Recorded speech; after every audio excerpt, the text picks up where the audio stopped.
Hi, Joel. Bob. How you doing? Never better. Really? I guess I should think about it. But is that related to the fact that you're talking to me? The fact that you're doing relatively well? I'm trying to be cheerful, okay, and kind of upbeat, even though I'm annoyed with the technology. And let me ask you a question. Sure. This may be kind of an awkward moment to bring this up. I'm ready. Go ahead. How much are you paying me to do this? Just a second. Let me get out my pocket calculator, Joel. Okay, yeah. One moment.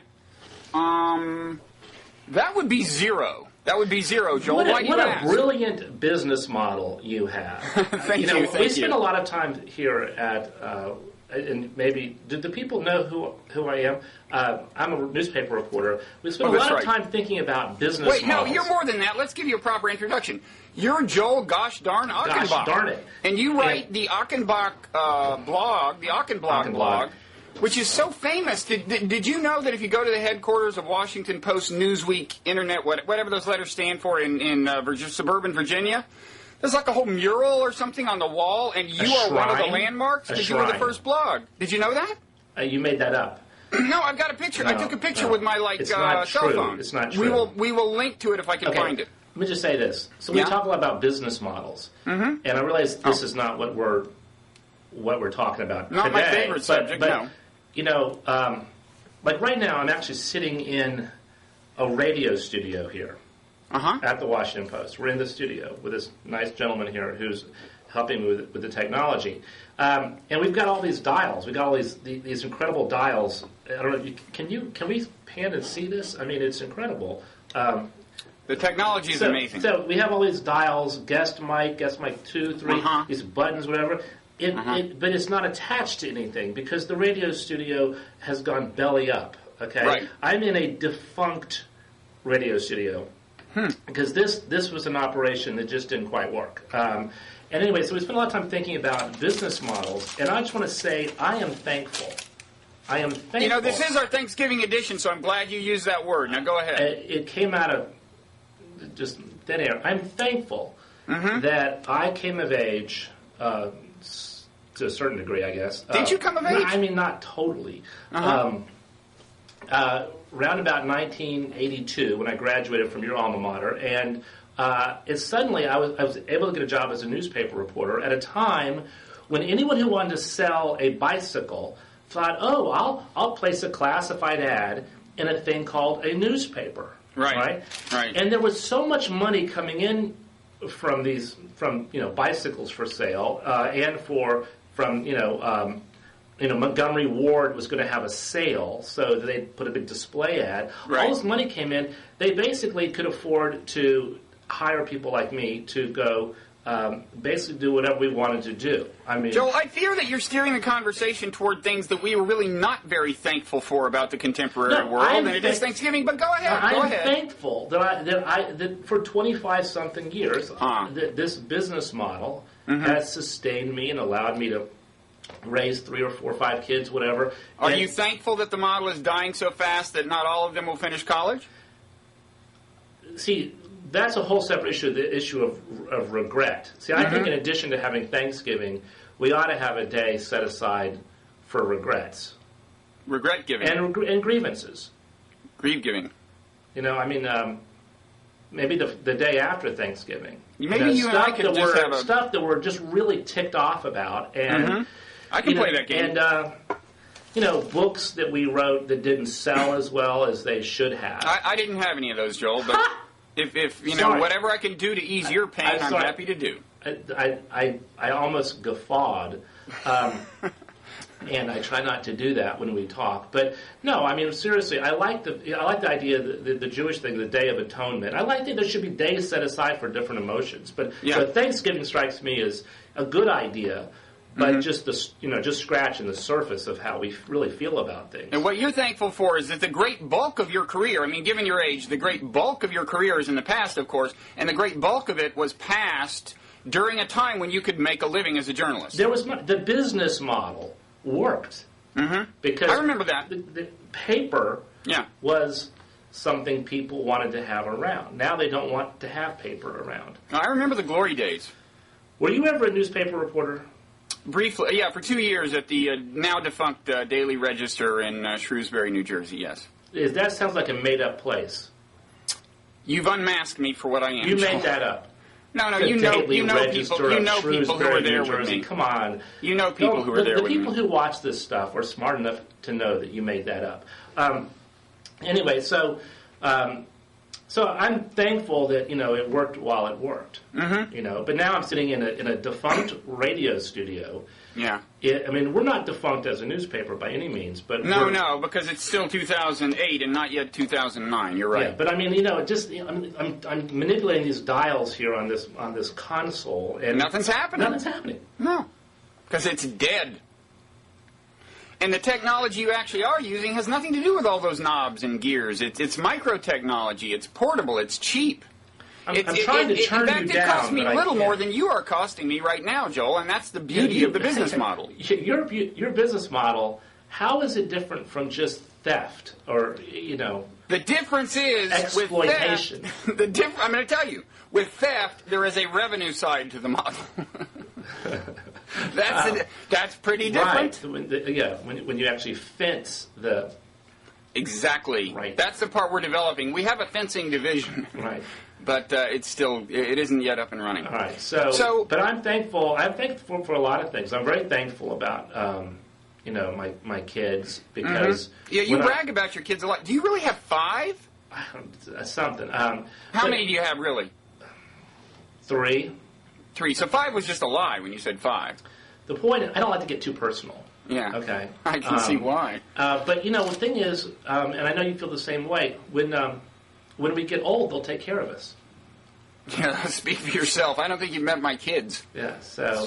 speaking of theft, when we're old, I'll start locking up my house. No, they're great. They're great. I love them. So, did we have... No, you had some things you wanted to talk about, but before we do, can I bring up something sort of different? For you, I think life is one big preamble, so sure, go ahead. What do you think of that theory that the universe is a computer simulation, that, mathematically, it's inevitable, or not mathematically, but sort of technologically inevitable, that computers will advance to the point where they can program exact simulations of reality, and sort of infinitely progress to the point that all, conscious entities like us, and I'm, as you can tell, semi-conscious at the moment. I can't tell, actually. The thing about consciousness is you only know that about yourself. But anyway, go ahead. Well, okay. Do you want me to try to pass some kind of Turing test or something to prove that I'm conscious? No, I have a little bit of a cold, and so, I'm not really thinking totally straight compared to the usual linear, self. And, but the theory is that all conscious entities in the future mathematically are most likely to exist in simulated computer programs. Mm-hmm. And I know you probably studied that for your big book. One of them, I'm sure. But have you come across that theory? Well, I remember the theory.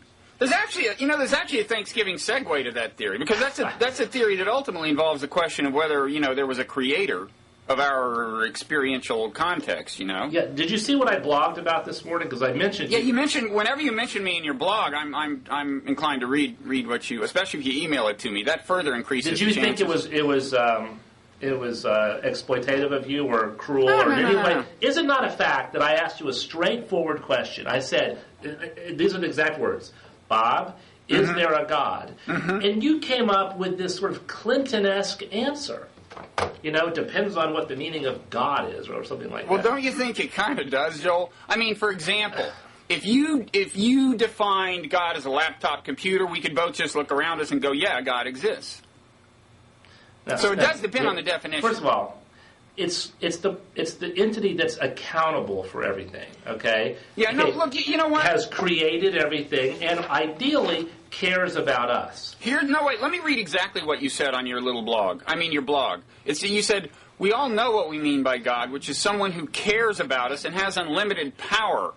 Now, I can tell you right away that kind of God doesn't exist. How do you... Because if God cared about us and was omnipotent, could do anything, we wouldn't suffer as much as we do, Joel. So that one's easy. No, that kind of God doesn't exist. Okay. Well, good. I'm glad we cleared that up. For crying out loud. But, most gods that people have believed in for most of history have not been those kind. They have not been omnipotent. That's like this Wait. Judeo-Christian, this Abrahamic hang-up Most thing. people have believed in a God that had hangnails and occasionally had got out of bed on the wrong side and wasn't all powerful. I misspoke. I said most people, whereas since almost everyone who has ever lived is alive now, or a majority of them, I may have misspoken, but most people who have ever lived are dead. Actually, no. I think it may be the case that depending on when you define the advent of humanity, when you call us a species, it may be that most of them are actually alive. That's an amazing fact. It's an amazing, untrue fact. I mean, there have been about, if you go back, say, 100,000 years to the appearance of anatomically modern human beings, there have been about, I think, 75 or 80 billion people. Of those people, only 6.5 or a billion are alive today. So I'm sorry. I believe, although it's a real wow, that's cool, Bob, neato. Gosh, it's fun hanging out with you because you know such interesting things, but it's not true. I don't think. Now, of course, that said, this is not going to be on the internet, and if I'm wrong, I'll look like a monkey's Uncle. Can I retreat from the claim that that's a fact to the claim that it's a common misconception? Can I gracefully make that transition? Sure. Is that okay with you? Sure. It's a common misconception. Yeah, it's a common misconception. Now, actually, I read it somewhere, and I think it was on the internet, so it must be true. May have been your blog. So wait, where were we? Wait, there was a train of thought. Oh, we're talking about God. I could be wrong about this, but go ahead.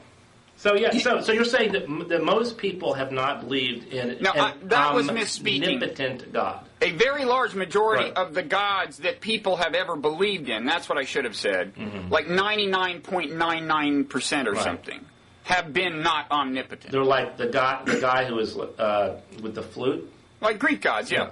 Yeah, the flute. But, and when you think about it, the idea that God is infinitely good and omnipotent, that's just hard to swallow, right? Well, okay. I mean, he couldn't be good in our sense of the word, because in our sense of the word, you do not, gratuitous suffering is bad. And if God were omnipotent, he could set up the world in such a way that what suffering there is whatever. How do you know God would not say, and I realize I'm no theologian here, that suffering is essential to happiness and all other emotions. I mean, if we all just sort of zoned out and in bliss all the time, I mean, what's the point of that? But if God were truly omnipotent, couldn't he or she have designed a universe in which that were not the case? In other words, a God seems to have been, if the God is really good, in our sense of the word, then presumably he or she was working under some metaphysical constraints having to do with the nature of consciousness and motivational energy or something. Well, okay. Here's my question, okay? You have a book coming out on this, correct? I always have a book coming out. Do you answer the question of, is there a God? I argue that there is evidence of higher purpose. You're gonna accuse me of like weaseling again, right? No. Evidence of higher purpose. Okay. Yeah. What did you think of my notion that God may not have any kind of preference for biology over geology? In other words, I mean, for the few people out there who did not read my blog item this morning, the way this came up. I mean, we might as well give the whole backstory. We were out for a bike ride, right? We were riding our bikes with Old Man River. And at the end of it, I was sort of babbling about... Speaking of Old Man River, you wrote a book about a river, right? I did. Weren't you kind of like treading on John McPhee territory when you did that? I mean, he writes about fish. He writes about geology. What is the intersection of fish and geology? It's rivers, and he's written about rivers. I mean, you kind of stole that theme from John McPhee, did you not? Also, writing well, I thought, was, using all those good words, sentence structures, things like that, was also a real McPhee move on my part. Sorry, I interrupted you. Actually, there is that sort of outdoorsy streak that somehow, it was handed down from the master. I don't know. But, so anyway, what were we talking about? Oh, yeah, the gas giants. Okay, so I did a story recently about the search for extrasolar planets, and they've seen a few of them now. They actually physically can see these little dots that are probably planets. And in fact, there was a thing that moved just the other day on the wire that they may have found another planet around Beta Pictoris. The thing about these planets is they're huge. I mean, they're bigger than Jupiter even. They're big gas giant planets. And so the sensitivity of the technology is such that you can't see a little planet yet, because we don't have the tools to see an Earth-sized planet. And you know all this. But we can see these, large mass objects, which would be like, 1 to 10 Jupiter masses. And so the question I had is, why is God so inordinately fond of gas giant planets in the same way that he apparently likes beetles, This is a famous quote from, I think, J.B.S. Haldane, the biologist. When they asked him what evolution had taught him about God, I think it's he who said that he has an inordinate fondness for beetles. Very good. And so I guess the question I have is, when we think about the universe and think about sort of the quest for life in the universe, do we sort of carry with us a belief that the point of the universe is life, that life is what gives meaning to the universe? And if you were God, would you view it the same way? For example, is God someone who has a preference for biology over geology? I mean, if you're God, does a Jupiter that's just a bunch of gas, hydrogen and various inorganic compounds, is a Jupiter any worse than an Earth? Does God prefer Earths to Jupiters, or is it all just sort of beautiful? I can't believe you can't answer that question without my assistance, Joel. Come on. Well, that's why I'm talking to you, because I thought you'd be able to, you'd help me out on that. I can wrap this up quickly, and we can move on to the next subject. Okay. I mean, it seems to me that the only source of meaning in the universe, and the only reason you can take morality seriously, is that there are beings that are capable of having subjective experience, that are capable of having pleasure and pain, right? I mean, here's the classic thought experiment. Suppose I told you there's a planet, you see these things walking around that look like they're human beings, but actually they're just robots and they don't have any actual experience, and there's nothing on that planet that has subjective experience. And then I tell you, and I walked up and punched one of them in the face, you'd go, well, there's nothing wrong with that. It's a meaningless planet anyway. It didn't feel the robot didn't feel any pain, right? Wouldn't you respond like that? This strikes me as a very elaborate it's because I've written these very words. Oh. If you had read my oeuvre, you wouldn't have to ask these questions. No, I mean, is your question that it's you believe it's okay to hit the robot? Yeah, that's my question. Why would you hit the robot? Okay, bad example. Okay, I don't understand why. I withdraw the thought experiment. Mm-hmm. No, my bad, really. Okay. My bad, right, Joel. Right. That was a really confusing example. Here's the question, okay?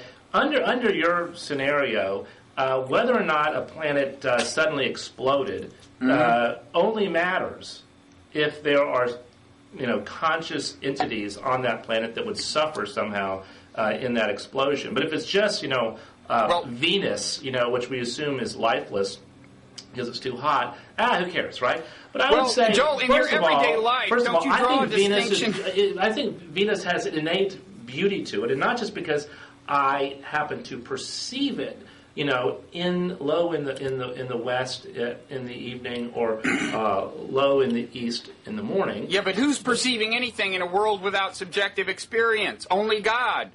And if God is good, God would want to share that potential, right? Right. So you're saying without someone or something to perceive things subjectively, there is no meaning? No meaning. And you couldn't take morality seriously. That's right. That's my claim. Okay, well, and there's certainly morality is something that does not show up in the equations of physics or in the periodic table. No. That's what they pay us to talk about. Right, and I would grant you that I find morality in things like love and beauty and all those things that are subjectively generated to be the most interesting things in the universe. And I certainly think that, for example, when we look at, through our telescopes and look at these, the Andromeda galaxy. It is certainly something we want to know is who might live there. What kinds of civilizations might be there, or even just bunny rabbits, or even interesting life forms that we might call scuzz or slime. But still, what's their biology? What's their equivalent of DNA, or do they use DNA? I mean, I think the biology of the universe is not only the most interesting thing, but it's something that obviously is sort of driving a lot of our curiosity about space. But I don't think that without that biology, it's meaningless necessarily. I feel like that's. I hate the thought of the idea of like a meaningless galaxy because it's too young to have to harbor life. I mean, it strikes me as if it is meaningless, then why is it there? I mean, I don't know. If it has the potential to have life, then it's not meaningless. But let me ask you, in the course of your everyday life, do you draw a distinction between stepping on a rock and, say, stepping on one of your children? Or take your kinship bias out. Probably not as big a distinction as I should make, Yeah, but in retrospect? Yeah. Well, yeah, I mean, we're biophilic, and we also, I mean, look, I eat meat, God forbid how those poor animals are treated at the slaughterhouse. But I make an implicit judgment that the life of the cow is not as valuable as the life of a human being. And it's I guess you could say... Actually, you have to assume more than that to be eating meat. I hate to tell you this, but, because you could... The human being could stay alive without eating the meat. You have to say that the life of the cow is less important than that fleeting satisfaction you get from tearing into a bacon cheeseburger. And that also involves a pig. Yeah. Once again, one of my thought experiments has been shown unwieldy. It's just unwieldy. Yeah, what I mean? You had it going, and there's a reason I didn't get into philosophy. A second animal. Right. Okay, but you're right. I mean, that's selfishness, but that's why we should have a day after Thanksgiving, bringing it back here. After we give thanks, we should also have a day of feeling like smug or selfish or just sort of satisfied, kind of like a what about me day, Yeah, and then a guilt day. After that, we could have a guilt day about the me day. Well, the Jewish people already got that, don't they? Day of Atonement? I think that's what that's about. Yeah, I think there may be multiple days of atonement. I'm not sure. The high holidays are heavily about atonement, I know. So, but you're right. I mean, and I'm feeling, it's, just because it tastes good, is that a reason to do it? Mm-hmm. Sometimes, yes. So, here's a question that wraps a lot of this up.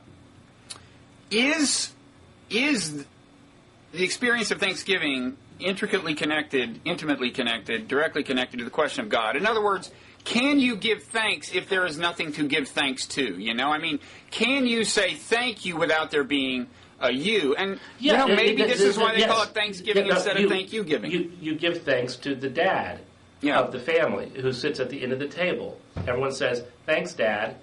It's funny. It has not worked that way in my family. Yeah, mine either. Okay, so... But it's a serious question. Can you feel gratitude? Because gratitude is an important, life-giving feeling. How about relief? Okay, how about this? How about gratitude that, the impersonal and faceless and cold calculating equations of luck and fortune favored you? Okay, but does it feel, relief? Like, woo, dodged a bullet. That would just be a different holiday. Hot damn, this turned out great, okay? You can say that, and that's, you don't have to, doesn't have to be, someone to whom you're saying thanks to. But, look, it's like when someone is sick, okay, who you care about, and they're dying, and you want to pray for their recovery, but you aren't sure if, in fact, there is an entity out there who listens to your prayers. What do? The answer is you pray anyway, and maybe you call that wishing. Is wishing vapid? Does wishing not count? I think when people I think the world is better when people hope for the best, pray, wish, think positive thoughts. I'm not sure that it fundamentally changes if, in fact, there is a monitor out there that's tabulating all this. I think it's either way you want to live in that world. Would you want to live in a world that was so nihilistic? That, it's like Thanksgiving. What's the point of that? No one cares. There's no one listening. It's all gas giants. It's all geology. Yeah, we would not call that Thanksgiving. No, that would not. No, I think. But the question is whether there's an intermediate thing. I mean, can Thanksgiving be equally gratifying for religious believers and atheists and agnostics? Is my question. You're saying it can, I think. Are you or not? Well, it depends on the food, doesn't it? It depends on whether they overcook the turkey. Yeah. No, you make a good point. I mean, I'm going to guess. I'm going to guess that someone who is deeply religious might answer that question differently than I would. Mm-hmm. But you're saying, you apparently not being deeply religious, you're saying you think Thanksgiving's every bit as good for you, damn it, as for a theist. I think so. Mm-hmm. But unlike someone who has absolute faith and certitude, I would roll that around in my head a little bit and sort of engage my doubts a little bit and try to figure out, does the food taste better when, in addition to being thankful in sort of a secular way, you actually believe that that it comes from a divine being? I don't know. Not your wife. By divine being, you mean not your wife. Yeah. I mean, your wife. No, I mean, that's a good question. I mean, is life in general more rewarding if you're spiritual and are a real believer? I mean, does someone who truly believes that God is watching my every step and God is taking care of me, whatever happens to me is somehow approved by or helped by God? Does that person live a richer, fuller life than someone who kind of thinks we're on our own here? No, it depends on your specific conception of God, because it can equally, belief can equally well leave you with this constant sense that you're coming up short and you're being judged and you're not doing quite the perfect thing. I was brought up very religiously, and I've never totally lost that sense, that I'm screwing up. And I know what you're going to say, Joel. You're going to say there's a reason you've never lost the sense you're screwing up. No, Bob, right? I kept my silence. I held my own counsel. That was very respectful, if not reverent of you. Mm-hmm. Yes, because I just felt so... Because that was a very personal moment I was having. Sorry for you there. For a moment, it was... But then it passed. I thought of little Bob, and what it must have been like. So you were brought up very religious. Very. And I mean, my parents were not nutcases, but I mean, they were believing Southern Baptists. My mother was pretty darn devout. Mm-hmm. We went to church. Yeah, you were like my neighbors. Because we were not... You were in Jacksonville, Florida, right? No? Didn't you grow up somewhere like that? Gainesville. I grew up in a Southern Baptist neighborhood, but my parents were Unitarians, and you know what Unitarians believe? They believe there's no Unitarians in Gainesville. Come on, you were not. You think I'm making this up? No. Yeah. Unitarians believe that everyone has to bring their own beer to the Easter potluck. And actually, my grandfather was a minister. He was a Universalist minister. Really? Not Unitarian, Universalist. Well, now the two have merged. It's the Universalist. I don't think he was ever totally happy with that. Because, I mean, Unitarianism and Universalism are two different things. Well, they have merged, but Universalism originally referred to the idea that no one goes to hell. In other words, there is universal salvation. Right. Unitarian referred to the rejection of the Trinitarian doctrine. Mm-hmm. Right. And then they merged, and it's all one big beautiful thing. Can I repeat? My grandfather was a Universalist minister, so just so you know, I know this. So it was not only for your benefit, Joel. It was for your... Yeah. We have some godless atheists in the audience. Okay. I was trying to give them a pointer. So we went to church, sort of, the fellowship, Unitarian Fellowship. Mm-hmm. But I also was, a lot of my friends were Southern Baptists, and I went to the good news meetings where they try to save my soul. Yeah, that one worked with me. I got saved one day. They tried to save me, but that was some difficult excavation. I can imagine. It was hard work. That's the spiritual equivalent of the Apollo project. Some of those folks who tried to save me. Yeah. But I'll say this. Best people in the world. My neighbors who took care of me, loved me. They were great folks, and so I always have a very warm feeling towards the Southern Baptists, like you, Bob. Well, thank you. Yeah. And I found Unitarians to be a very tolerant group of people. Okay. Yeah. That's what they will tolerate everything except intolerance. I think you're a great guy, Bob. Thank you. And I think you're like an okay guy, Joel. Yeah. Now, on this gratitude thing. Yeah. Wait. Yeah. Were we on the gratitude thing? I mean, we had been, but I just want to say one more thing. Here's my crowning Thanksgiving insight. Can I ask you a question? Do you have like an outline or a list of topics? Because I hope I've got a teleprompter. All I've got are these knobs in little dials and things. Oh, they didn't set up the teleprompter for you? No, I don't. So this has been spontaneous on your part? Yeah, you are a genius. But this is just a trial run, right? I mean, this is not this. We're not going to use this one. I've got some bad news for you. Okay. This is it. Yikes. This is the Joel they'll remember. You'll edit it, right? Thanksgiving's to come when they rerun this the way they used to rerun the Andy Williams Christmas special. Yeah. This is the one they're going to see. Yeah. But this will only last for like a week and then it gets purged. It will be in the archives until the heat death of the universe, Joel. Or until we cannot pay our bills. Whatever comes first. And so may not be the heat death of the universe. But on this gratitude thing, my crowning Thanksgiving insight is this, okay? Do you know what you know why we have gratitude? You know why? Why? Nature gave us gratitude. It was designed by natural selection. I put the word designed in quotes. Yes. Did you put natural selection in quotes too? No, I put design in quotes when I talk about natural selection doing it, so people won't think I mean that natural selection uppercase or lowercase? I use lower. Okay. So it was designed by natural selection. Correct. Gratitude was designed by natural selection to draw human beings into mutually beneficial relationships, okay? So, like, right now, let's assume, just hypothetically, okay, that you are benefiting from this conversation. You're getting, like, some useful information. Hypothetical. That's hypothetical. Okay. And let's go even more hypothetical and assume that I'm getting something out of it, okay? Let's just go way out. Okay, so it's mutually beneficial. And gratitude is the impulse that draws us into these kinds of mutually beneficial relationships. No. Yeah. Stop. Yeah? That's why they invented sex, isn't it? I mean, isn't that what sex is? That's what makes people talk to each other. Sex, at its best, is a type of non-zero sum activity. Yes, but and that's why. Have you never said thank you after sex, Joel? Joel.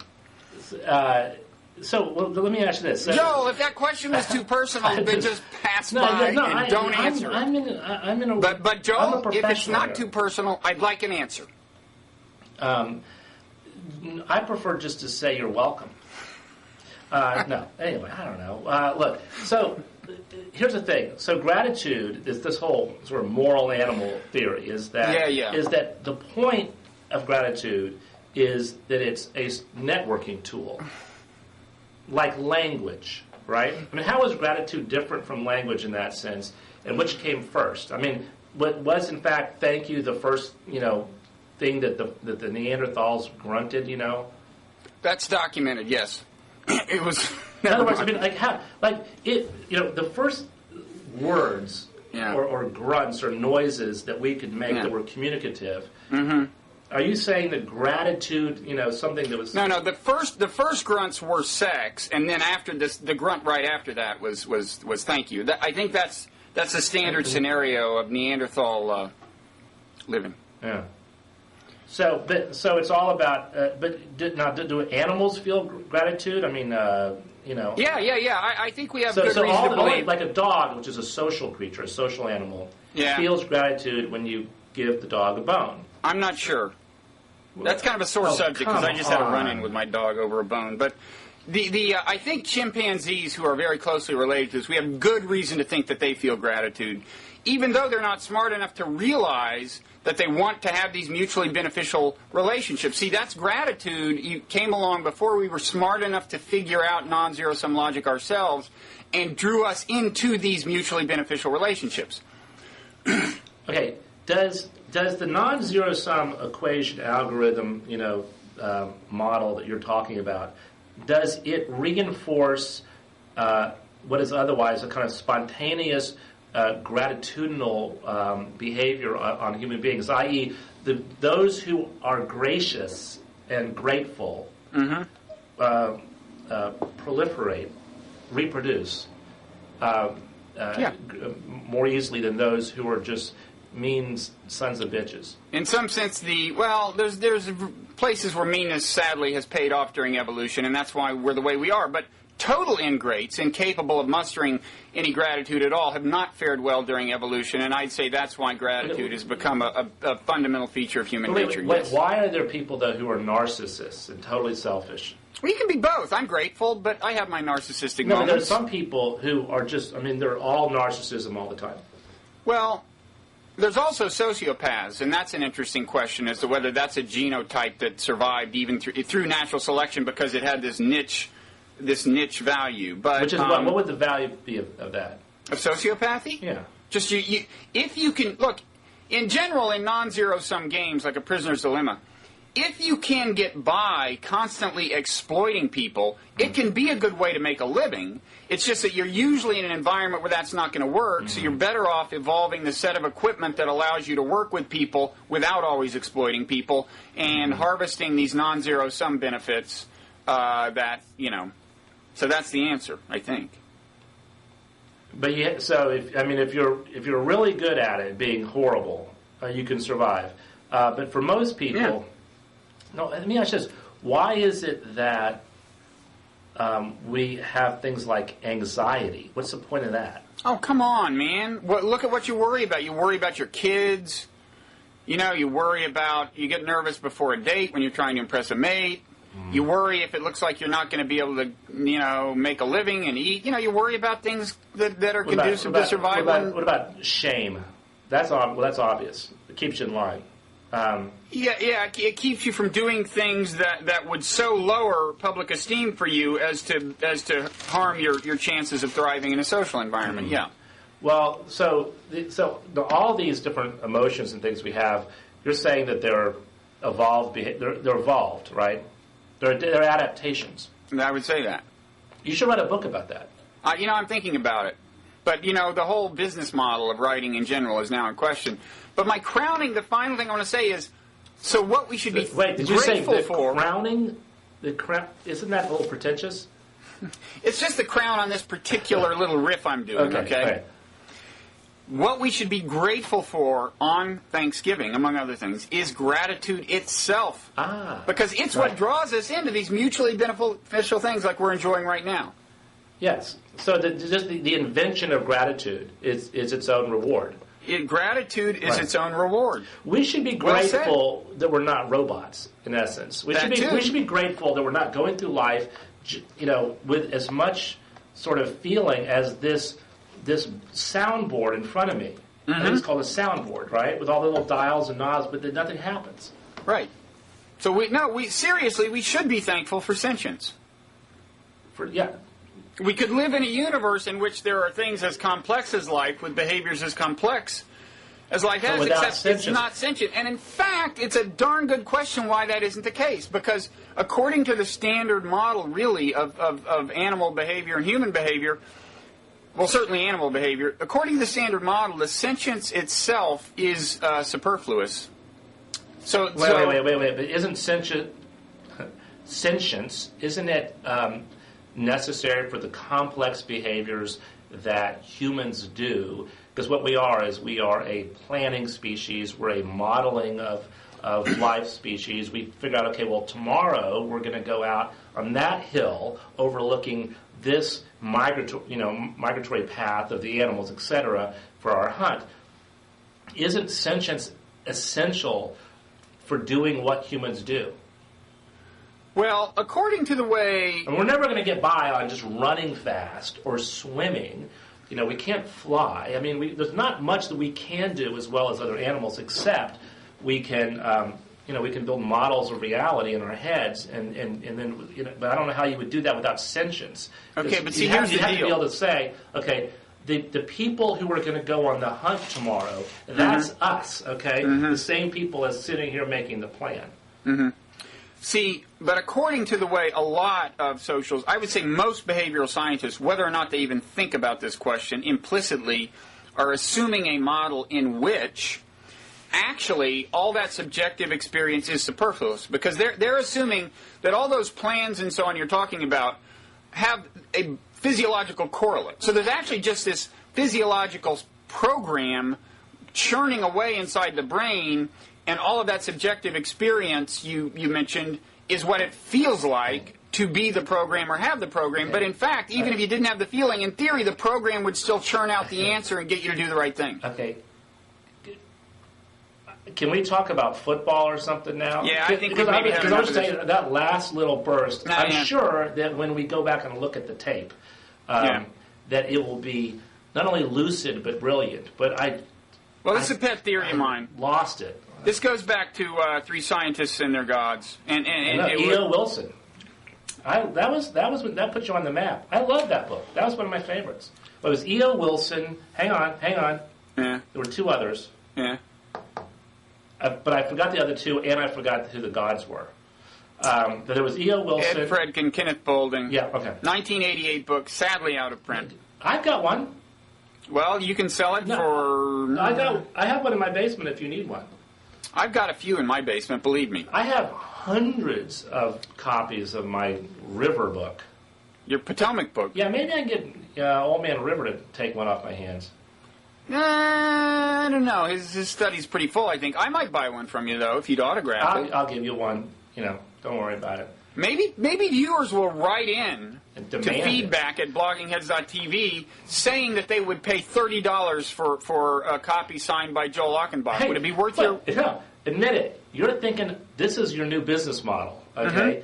Exploit the free labor, and then somehow you'll get a cut off of the books that we could sell with this little contraption. It's like, it's QVC for intellectuals. Yep. And you are a product that I'm pointing to on our showroom floor. Yep. Let me ask you this. Did we fully nail the whole gratitude issue, do you think? Wait, it seems like there was one more thing. We were grateful for gratitude. We were grateful for sentience. I mean, maybe we should really seriously talk about anything else we have to be grateful for, because, the world seems to be heading to, toward financial Armageddon, and it seems like, even independent of that, you and I have spent our lives pursuing business models that seem to have about 6 months of viability left. Right. So What if capitalism capitalism is another one of these business models that doesn't work over time? I think it probably does. The financial meltdown. Can I just say this about gratitude? I think that we should be grateful that. Despite the fact that our economy has collapsed and that the government is busy shoveling billions of dollars to these to these huge corporations that made stupid decisions and these institutions that squandered all kinds of money, I think we should be grateful that fundamentally we live in what I still believe to be the greatest country on earth. Now, I know that's me being patriotic and waving the flag and all that, but I get all teary-eyed when I think about our country. I'm kind of a, Are you a patriot? I kind of, I am. In fact, big time patriot. And I think that over time, the U.S. will probably not only find its footing, but I don't think in 25 years we're going to suddenly feel like, the former superpower of the United States. I think we will still be one of the, absolute, we'll probably still be the dominant country on the planet in 25 years and probably in 50 years too. People say, oh, you can't say that. What about China? What about Europe, United Europe? I don't think so. I think China's got problems with its demographics and with its environment. I think Europe has all kinds of fundamental problems of being balkanized, literally and figuratively, and its kind of socialist streak where there are countries where people don't really like to get up in the morning and go to work. I'm sorry if I just insulted the entire continent, but I think the U.S. probably will be the dominant country 50 years from now, and I'm grateful for that. Is it okay if we cut that little clip out and save it for our 4th of July edition next year, Joel? That was very stirring. Thank you. You were stirred by that. I was stirred, visibly. I mean, people who are watching, you don't know because you can't see me. How much are you showing of yourself? Just the head, I hope. Just the head and shoulders, mostly. Yeah. So anyway, that's my little pitch on that. Now, I actually wrote a piece about this, I don't know, a year and a half ago, and it got hugely abused on that. We maybe even talked about it. Yeah. No, we even talked about it on Blogging Heads. Oh, well, then it's a retread. I did take a little nap during that last 3 minutes, yes, because I had heard it all. I heard it all. I nodded off a little bit. But no, it was stirring, and I was stirred. And so it's good to be an American. How about that? It is, compared to being some other things, yeah. I mean, especially after the last election, I'm feeling pretty good about the whole thing, yeah. So it's good to be sentient. Sentient. And American. American since November 4th. Yes. And I'm thinking, I'm working. Should we actually put Obama's cabinet picks in there somewhere? Yeah, are you thankful for those? Well, I am thankful that, how can I phrase this? I think that I was a little worried that Joe Biden would, as vice president, would be kind of like our lead diplomat to the world, and all that kind of stuff. But that's not going to be a problem now. Now that Hillary will be, because why would it bother you for Biden? The problem Biden is, I think Biden's very entertaining, a great guy, but he shoots his mouth off, and I just worried that he would start a war accidentally. You know what I mean? Just a slip of the tongue and then sound like missiles. How much trouble can you get into calling people clean and articulate? If he said to everybody what he said about Obama, I don't see the problem. So I just I'd hate for him to have one of those faux pas that causes a massive nuclear strike somewhere. That would be bad. Oh, that is bad. We agree on that. Bad. Because it would reduce the amount of sentience. But I do want a major sentience reduction event. I do think that I do wonder how Biden feels about having all these heavy hitters now around the president or the president-elect. What's he going to do? I mean, what does the vice president do? The vice president's job is entirely dependent upon the president's kind of whim. It's like essentially, will the president have lunch with me or not? And they can be important. Witness Cheney's near destruction of the universe. Yeah, there you go.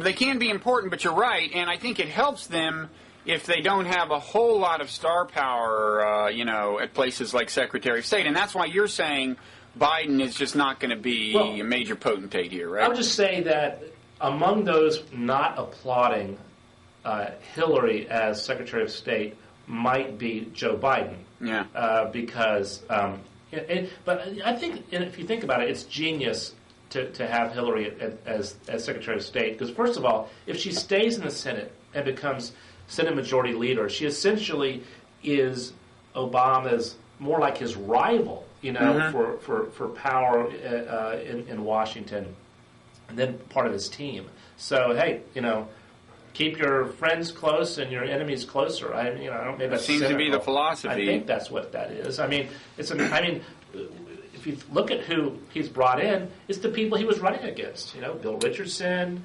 Biden. Well, but Hillary, Richardson endorsed Obama early, so he's not the best example. What's troubling a lot of Obama supporters is that most of the people who supported Hillary and not Obama are being treated real nice, and a lot of people who have supported Obama and not Hillary are not being treated real nice. Well, the dilemma for Obama is that because he's relatively new to this whole business, he doesn't have a real big bench of supporters. When I say supporters, I mean people who he's worked with who plausibly could be plunked into a major cabinet post. I mean, true. He is.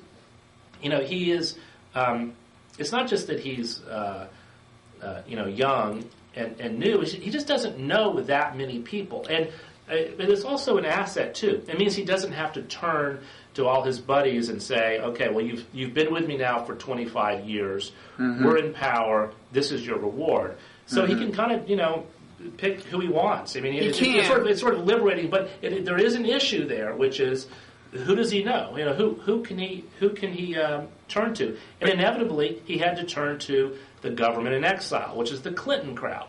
Well, I don't know though. The argument of the Obamites who feel that they're getting now, how do you bad know deal. this? How do you know these? I take, like Joe Biden, I take Amtrak to Washington periodically, So, right. and I have coffee with Right. you know, people in the know. Right. Okay. Here's what I learned. The feeling is that, look, the thing about Hillary Clinton is, leave aside the stars, okay? There are all these mid-level people with experience, some experience in government, who are gonna infiltrate the bureaucracy. I mean, not just mid-level, but deputy secretary of state and so on. Right. And there are plenty of those at think tanks Right. Who supported Obama, okay? Right. But the thing is, if you pick Hillary as Secretary of State, you're not going to get them. You're going to get all the people who supported Hillary. Whereas you could pick, like, who knows, Colin Powell. I think that would have been an interesting choice at State, who might well then reach down and pick a lot of people who actually supported Obama to staff the bureaucracy. That's the argument. So, Powell was approached for this job? No, I don't think he was approached. I don't know. But I think he would have been interesting. You know, what I think is fascinating is that you look at how the Republicans said that Obama was too radical, too risky, you know, kind of a terrorist type, you know, hung out with, you know, Bill Ayers, you know, and the Reverend Wright, all that kind of thing. And he's picked a very conventional-looking, very mainstream-looking cabinet. And I think that, even David Brooks, you know, says, hey, he's off to a great start. So I am thankful that when Obama won, that he seems to be doing so well so far. I mean, it would be you know, if I don't know if who. And I am thankful that you worked the word thankful into that sentence, thus drawing us back to this Thanksgiving, you know, motif. Yeah, it's almost like, well, you told me this was about Thanksgiving, right? So I'm just trying to do what you want me to do, Bob. As always. As always. You're nothing if not compliant. Yes. You know, I'll be thankful when you start doing some actual damn blogging on your blog, Joel. I was looking at your blog, and it's like, I mean, it's like you went to Seattle and you took pictures and put them up on your blog, and that's your blog. You know, if I want pictures of Seattle, I'll go to Flickr. Okay, let me point something out to you, okay? Yeah? As it clearly said, I was on vacation, okay? And believe it or not, when I'm on vacation, I don't blog. Why? Because blogging is something that I find to be work, okay? So if I'm on vacation, I'll put some pictures up there, but be grateful for the pictures, okay? Give some thanks. I am thankful that I put some pictures on the blog, okay, to amuse you slightly with my little captions, okay? They had little witty captions, yes. I was guffawing. I was my wife had to dial 911. She didn't know what was going on up here. The point is, it is true that I'm not much of a blogger. I don't really blog. You know, I mean, I write something and I post it and then I go off. So I have a real job. I'm a newspaper reporter. But here's the thing, a job. I know this was and you try to change the topic there, okay? You do it every time. Job. It's when someone actually pays you money to perform a service, okay? You would not know about that, but so I have a job. I'm a newspaper reporter. I blog kind of like as part of it on the side, but mostly I do it when no one's looking because there's no one here who, you know, cares about it, you know. So anyway, it's kind of a longer story, but the point is that a real blogger is always blogging, you know, and I don't know, once a day I post something. I mean, I don't know, is that pathetic? No, it's not pathetic. I mean, but it just so happens that when I checked in, that would be an exaggeration of your output. And then I scrolled below all the pictures. I thought, let's get back to the days when he was actually blogging. And I saw you had posted this big piece written by your daughter. Well, I was proud of her. Yeah, I'd say. She wrote it for her, her high school newspaper? I was on vacation. A perfect time to post something written by my very intelligent daughter. I thought she did a nice job on that. Very nice. Her name is Paris. That's correct. And now she is young enough so that in theory you could have named her after Paris Hilton. Is that what happened? No. The other way around, probably. You think so? You know, when she was mentioned in the Wall Street Journal, soon after her birth because of that unusual name. Really? Absolutely. But in retrospect, now that the most famous Paris in the world is Paris Hilton, do you wish you had chosen like Stockholm or Stalingrad Budapest, or something? Maybe. Yeah. But no, I'm not much of a blogger, And I read this thing that Andrew Sullivan wrote about blogging and why he loves to blog and all that. And he quotes, I think, Matt Drudge saying, "Remember, this isn't print. This is broadcast. Okay, a blog is like broadcast, and unless it's constantly live, it dies."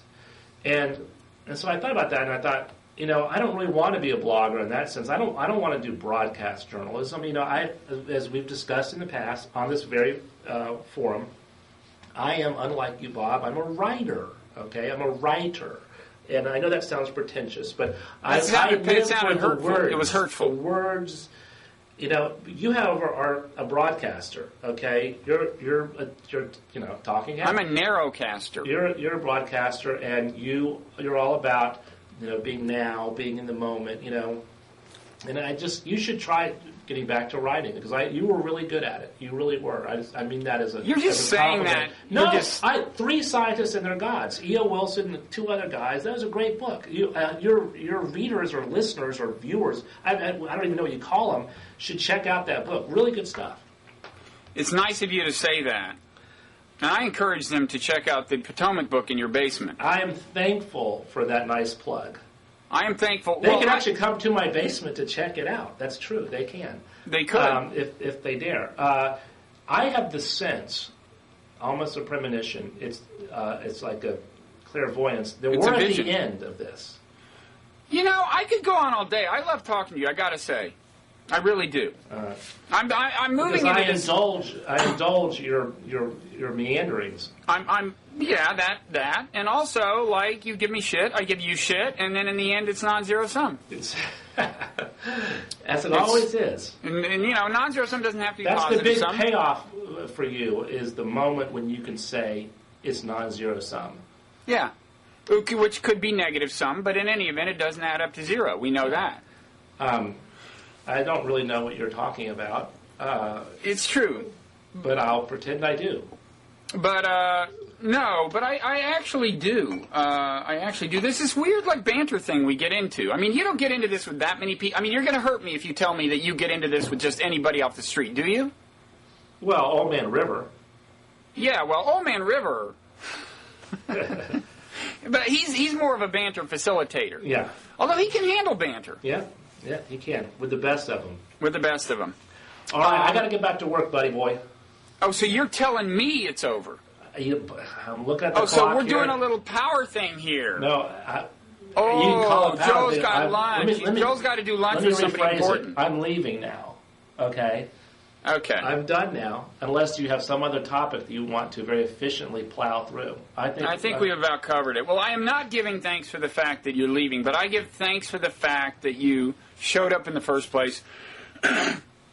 You're a great guy, great writer. Everyone should check out Achenblog. Achenblog. And you have links to that, right? We will link to it. And will you link to my story about the gas giants? We will link to your gaseous story. The gaseousness. And we will give you our most heartfelt thanks. And we will both say that anything we forgot to say we're thankful for, like our children and our lovely spouses, our friends, we stipulate our colleagues. Yes. We stipulate that everything we forgot to say we're thankful for, we're thankful for. We're thankful for that. Yes. And I'm thankful to you for your kind indulgence, and we'll see you next time. Thanks, Bob. Okay, see ya. All right.